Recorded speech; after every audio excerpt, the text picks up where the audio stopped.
Hello friends, welcome to my channel. কেমন আছেন সবাই? আশা করি ভালো আছেন। তো আজ আমি আপনাদের তৈরি করে দেখাবো গাজরের দুর্দান্ত স্বাদের একটি রেসিপি, আর নয় হালুয়া। এবার গাজর দিয়ে আপনারা এই নতুন ধরনের রেসিপিটি তৈরি করে নিতে পারেন। দেখতে যেমন সুন্দর, খেতেও অসম্ভব মজাদার হয়ে থাকে। আপনারা এই রেসিপিটা কখনো ট্রাই করেছেন কি না জানি না। যদি ট্রাই না করে থাকেন তাহলে অবশ্যই একবার হলেও এটা ট্রাই করবেন। একবার তৈরি করলে বারবার আপনার রিকোয়েস্ট আসবে এটা তৈরি করার জন্য। বাসায় ছোট থেকে বড় সবাই এই রেসিপিটা খুবই পছন্দ করবে। আশা করছি আমার আজকের এই ভিডিওটি আপনাদের ভালো লাগবে। তাহলে চলুন স্টার্ট করা যাক। তো সবার প্রথমে আমি এখানে নিয়ে নিয়েছি বেশ কয়েকটা গাজর। তো আমার গাজরের সাইজগুলো ছোট হওয়ার কারণে আমি এখানে বেশ কয়েকটা নিয়ে নিয়েছি। আপনাদের গাজরগুলো যদি বড় হয়ে থাকে আপনারা চাইলে 2টা নয়তো 3টা দিয়েও করতে পারেন, নয়তো এর থেকে বেশিও নিতে পারেন। এখন একটা ছুরির সাহায্যে আমি গাজরের উপরের এই ছালটাকে খুব ভালো করে ছাড়িয়ে নেব। তো এটাকে খুব ভালো করে ছুরির সাহায্যে ছাড়িয়ে নিতে হবে, যেভাবে আমি দেখাচ্ছি ঠিক সেইভাবে। তো সবগুলোকে আমি খুব সুন্দরভাবে ছাড়িয়ে নিয়েছি আর খুব সুন্দর করে ধুয়ে নিয়েছি। এখন এইগুলোকে আমি ছুরির সাহায্যে এরকম পিস পিস করে কেটে নেব। তো সবগুলো গাজরকে এইরকম ছোট ছোট পিস করে কেটে নিতে হবে। পরবর্তীতে যখন এটাকে আমি ব্লেন্ড করব, এতে করে তাড়াতাড়ি ব্লেন্ড হয়ে যাবে আর একদম মিহি পেস্ট হয়ে যাবে। তো এটাকে প্রথমে সিদ্ধ করার কোনো প্রয়োজন নেই, এরকম ছোট ছোট করে কেটে নিলে হবে। তো সমস্ত গাজরকে আমি এরকম ছোট ছোট করে কেটে নিয়েছি, পাতলা পাতলা করে। এখন আমি এগুলোকে ব্লেন্ড করে নেব। এখানে নিয়েছি আমি একটা ব্লেন্ডার জার। এখন আমি এই ব্লেন্ডার জারের মধ্যে সমস্ত কুচি করা গাজরগুলোকে দিয়ে দিচ্ছি। তো সমস্ত কুচি করা গাজরগুলোকে আমি ব্লেন্ডার জারের মধ্যে দিয়ে দিয়েছি। এখন মুখটাকে আমি ভালো করে বন্ধ করে দিলাম। এখন এটাকে আমি একটা মিহি পেস্ট করে নেব। তো মিহি পেস্ট করার সময় এতে আমি কিছুটা জল দিয়েছিলাম। তো এটাকে একদম মিহি পেস্ট করে নিতে হবে। তো আমি এটাকে খুব সুন্দরভাবে ব্লেন্ড করে নিয়ে চলে আসলাম।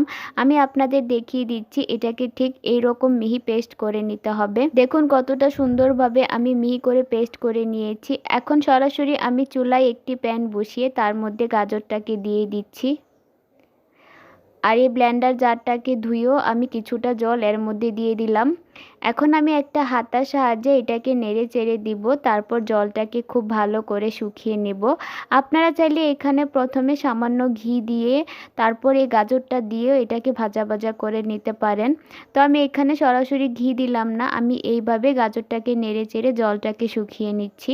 তো জলটা খুব সুন্দরভাবে শুকিয়ে গিয়েছে। এখন আমি এর মধ্যে দিয়ে দিচ্ছি 1 কাপ লিকুইড দুধ।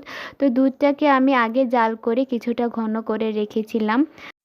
এখন দুধটাকে গাজরের সাথে খুব ভালো করে নেড়েচেড়ে মিশিয়ে দেব। এই পর্যায়ে আমি এখানে দিয়ে দিচ্ছি 1/2 চা চামচ ঘি।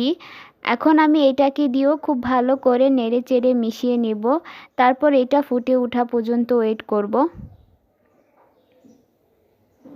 দেখুন এটা খুব সুন্দরভাবে ফুটে উঠেছে। এখন আমি এর মধ্যে দিয়ে দিচ্ছি সুজি। আমি এখানে দিয়ে দিচ্ছি 1/2 কাপ সুজি। তো সুজিটাকে আমি একবারে দিচ্ছি না, 2 বারে দিয়ে দিব। তো এটাকে অনবরত নেড়েচেড়ে গাজরের সাথে মিশিয়ে দিতে হবে আর খেয়াল রাখতে হবে যেন দলা পেকে না যায়।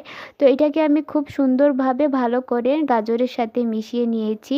এখানে আমি একটা পারফেক্ট খামির তৈরি করে নেব। দেখুন দুধটা খুব সুন্দরভাবে শুকিয়ে এসেছে আর খামিরটা খুব সুন্দরভাবে তৈরি হয়ে গিয়েছে। এখন আমি এখানে নিয়েছি একটা প্লেট। এই প্লেটের মধ্যে আমি এই খামিরটাকে নামিয়ে নিচ্ছি। তারপর হাতার সাহায্যে এটাকে এভাবে ছড়িয়ে দিচ্ছি। এটাকে আমি হালকা ঠান্ডা করে নেব, এটাকে পুরোপুরি ঠান্ডা করা যাবে না। তো এটা হালকা ঠান্ডা হয়ে গিয়েছে। আমি হাতের মধ্যে সামান্য পরিমাণ ঘি লাগিয়ে নিয়েছি। এখন এটাকে আমি খুব ভালো করে এভাবে মথে নেব। তো এটাকে এভাবে হাত দিয়ে মথে খুব সুন্দর করে একটা মসৃণ ডো তৈরি করে নিতে হবে। যদি মথার সময় দেখেন আবারও হাতে লেগে আসছে, তো হাতের মধ্যে সামান্য কিছুটা ঘি নয়তো সাদা তেল মাখিয়ে নিয়ে তারপর এটাকে মথে নিতে পারেন। তো দেখুন খুব সুন্দর মসৃণ একটা ডো আমি এখানে তৈরি করে নিয়েছি। এখন এখান থেকে আমি কিছুটা ডো হাতে নিয়ে 2 হাতের তালু দিয়ে এভাবে ডলে গোল করে নিচ্ছি। দেখুন এখানে আমার একটা গাজরের বল রেডি হয়ে গিয়েছে। তো একইভাবে আমি আরও কিছুটা বল আপনাদের বানিয়ে দেখাচ্ছি। আবারও কিছুটা ডো আমি হাতে নিয়ে 2 হাতের তালুতে এভাবে ডলে আমি গোল শেপ করে দিচ্ছি। তো গাজরের এই নতুন ধরনের পিঠাটি দেখতে যেমন সুন্দর হয়ে থাকে, খেতেও অসম্ভব মজাদার হয়ে থাকে। তৈরি করা তো খুবই সহজ, মুখে দিলে মিলিয়ে যাবে, এতটা নরম তুলতুলে হয়ে থাকে। তো একইভাবে আমি সবগুলো গাজরের বল বানিয়ে নিয়েছি। দেখুন কতটা সুন্দর লাগছে এই বলগুলোকে।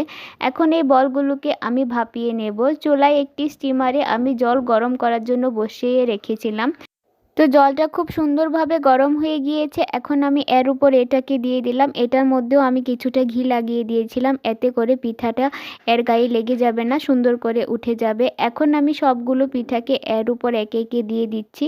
তো একটু দূরত্ব বজায় রেখে দিতে হবে, একসাথে লাগিয়ে দিলে পরে দেখা যাবে একটার সাথে আরেকটা লেগে যাচ্ছে। তো সবগুলোকে আমি দিয়ে দিয়েছি। এখন আমি ঢাকনা দিয়ে ঢেকে দিলাম। 5 থেকে 6 মিনিটের মতো আমি এটাকে স্টিম করে নেব, এতে করে এটা খুব সুন্দরভাবে স্টিম হয়ে যাবে। তো 6 মিনিট পর আমি ঢাকনাটাকে উঠিয়ে নিচ্ছি। দেখুন এটা খুব সুন্দরভাবে স্টিম হয়ে গিয়েছে। আমি আঙ্গুল দিয়ে চেক করে নিচ্ছি কতটা নরম তুলতুলে হয়েছে। এখন আমি এইগুলোকে নামিয়ে নিব, তারপর পুরোপুরি ঠান্ডা করে নেব। চুলায় একটি কড়াই বসিয়ে তাতে দিয়ে দিচ্ছি আমি 1 লিটার লিকুইড দুধ। তারপর এখানে দিয়ে দিচ্ছি 2টা ছোট সাইজের তেজপাতা। এখানে নিয়েছি আমি 4টা এলাচ। এখন আমি এলাচটাকে এভাবে ফাটিয়ে দিচ্ছি। আপনারা যদি এলাচের স্মেলটাকে পছন্দ না করেন তাহলে এটা স্কিপ করতে পারেন। এখন আমি এটাকে খুব ভালো করে নেড়েচেড়ে মিশিয়ে দিব, তারপর দুধটা ফুটে ওঠা পর্যন্ত ওয়েট করব। দেখুন দুধটা খুব সুন্দরভাবে ফুটে উঠেছে। এখন একটা হাতার সাহায্যে আমি নেড়েচেড়ে দিচ্ছি। 1 থেকে 2 মিনিটের মতো এটাকে জাল করে নেব। এ পর্যায়ে আমি এখানে দিয়ে দিচ্ছি চিনি। তো মিষ্টিটা আপনারা আপনাদের পছন্দ অনুযায়ী দিবেন, যে যেমন পছন্দ করেন।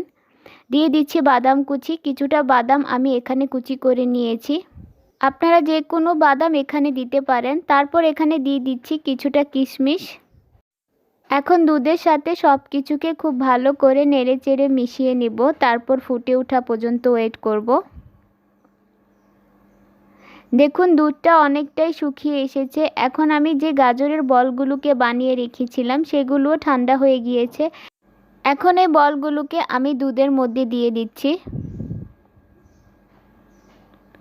তারপর একটা হাতার সাহায্যে হালকা হাতে এটাকে নেড়েচেড়ে দুধের সাথে মিশিয়ে দিচ্ছি। তো এটাকে বারবার নাড়া যাবে না, এতে করে এগুলো ভেঙে যেতে পারে। হালকা হাতে নেড়েচেড়ে দিতে হবে। দেখুন দুধটা খুব সুন্দরভাবে ফুটে উঠেছে আর দেখতে কতটা সুন্দর লাগছে। এখন আমি এটাকে একটা ঢাকনা দিয়ে ঢেকে দেব। তো মিডিয়াম আঁচে এটাকে আমি জাল করে নেব 4 থেকে 5 মিনিটের মতো। তো 5 মিনিট পর আমি ঢাকনাটাকে উঠিয়ে নিলাম। দুধটা অনেকটাই ঘন হয়ে গিয়েছে আর পিঠাটাও খুব সুন্দরভাবে রেডি হয়ে গিয়েছে। দেখুন উপরে ভেসে উঠেছে, তার মানে পিঠাটা খুব সুন্দরভাবে সিদ্ধ হয়ে গিয়েছে। দুধটাকে আরও কিছুটা ঘন করার জন্য আমি এখানে একটা মিশ্রণ ব্যবহার করব। এখানে নিয়েছি আমি একটা বাটি, নিয়ে নিলাম 1 চা চামচের মতো আটা আর নিয়ে নিচ্ছি সামান্য একটু জল। একটা চামচের সাহায্যে এটাকে খুব ভালো করে নেড়েচেড়ে মিশিয়ে নেব। তারপর এই মিশ্রণটাকে আমি দুধের মধ্যে দিয়ে দিব। তারপর এটাকে অনবরত নেড়েচেড়ে দুধের সাথে মিশিয়ে নিতে হবে। তো এটাকে অনবরত নেড়েচেড়ে মিশাতে হবে, কারণ অনবরত নাড়াচাড়া না করলে দেখা যাবে যে আটাগুলো দলা পেকে যাবে। তো এটাকে অনবরত এভাবে নেড়েচেড়ে মিশিয়ে নিতে হবে। কিছুক্ষণের মধ্যেই দেখবেন দুধটা খুব সুন্দরভাবে ঘন হয়ে যাবে। দেখুন দুধটা খুব সুন্দরভাবে ঘন হয়ে গিয়েছে আর পিঠাটাও একদম রেডি হয়ে গিয়েছে। কতটা সুন্দর লাগছে পিঠাটা। তো এটা আমার একদম রেডি হয়ে গিয়েছে। এখন গ্যাসের ফ্লেমটাকে অফ করে এটাকে আমি কিছুটা ঠান্ডা করে নেব। তো এটা ঠান্ডা হওয়ার পর আমি একটা বাটিতে উঠিয়ে নিলাম। আরও সুন্দর দেখানোর জন্য আমি এর উপর কিছুটা বাদাম কুচি দিয়ে দিচ্ছি আর দিয়ে দিচ্ছি কিছুটা কিশমিশ। দেখুন এতে করে এর লুকটা কতটা চেঞ্জ হয়ে গিয়েছে, দারুণ লাগছে দেখতে। তো এটা দেখতে যতটা সুন্দর, খেতেও অসম্ভব মজাদার হয়ে থাকে। আমি একটা বল আপনাদের উঠিয়ে দেখাচ্ছি কতটা সুন্দর হয়েছে আর দেখতে কতটা লোভনীয় লাগছে। সবাই এই পিঠাটা খুবই পছন্দ করবে। আপনারা বাসায় একবার হলেও এই পিঠাটা তৈরি করবেন। ছোট থেকে বড় সবাই এই পিঠাটা খুবই পছন্দ করবে আর চটজলদি তো তৈরি হয়ে যায়, আপনারা নিজেই দেখতে পারলেন। আর মুখে দেওয়ার সাথে মিলিয়ে যাবে, এতটা নরম তুলতুলে হয়ে থাকে। তো আমার আজকের এই পিঠা রেসিপিটি আপনাদের কেমন লেগেছে লেগেছে অবশ্যই আমাকে কমেন্ট বক্সে জানাবেন। ভিডিওটি ভালো লাগলে একটি লাইক দিবেন। আমার চ্যানেলে নতুন হয়ে থাকলে চ্যানেলটি সাবস্ক্রাইব করে আমার পাশে থাকবেন। আজকে এই পর্যন্তই। সবাই ভালো থাকবেন, সুস্থ থাকবেন।